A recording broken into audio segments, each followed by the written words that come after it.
বরাক বার্তা চ্যানেলে নতুন তথ্য নিয়ে এসেছি আমি ইসমাইল। আগুনের দাম দক্ষিণ তলাইয়ের জয়দনপুর গ্রামে। জানা যায় ভোর 7:30 সময় আগুন লেগে রশিদ আহমদের ঘর ছারখার হয়ে যায়। ঘটনাটি দেখার সঙ্গে সঙ্গে উত্তেজনক পরিস্থিতি হয় জয়দনপুর গ্রামে।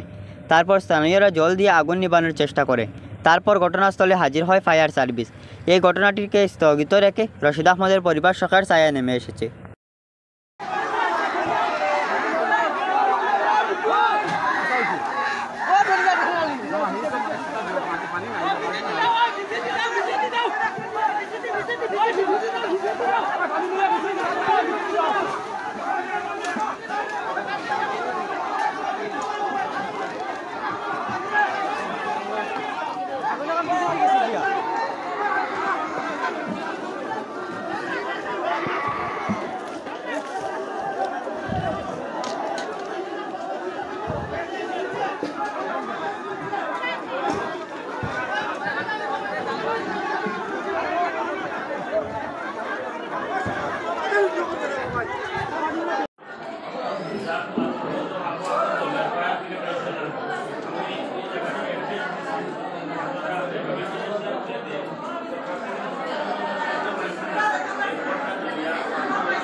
ভিডিওটি ভালো লাগলে একটি লাইক দিয়ে চ্যানেলটি সাবস্ক্রাইব করে রাখবেন এবং ফেসবুক পেজটি ফলো করে ভিডিওটি সবার কাছে শেয়ার করবেন।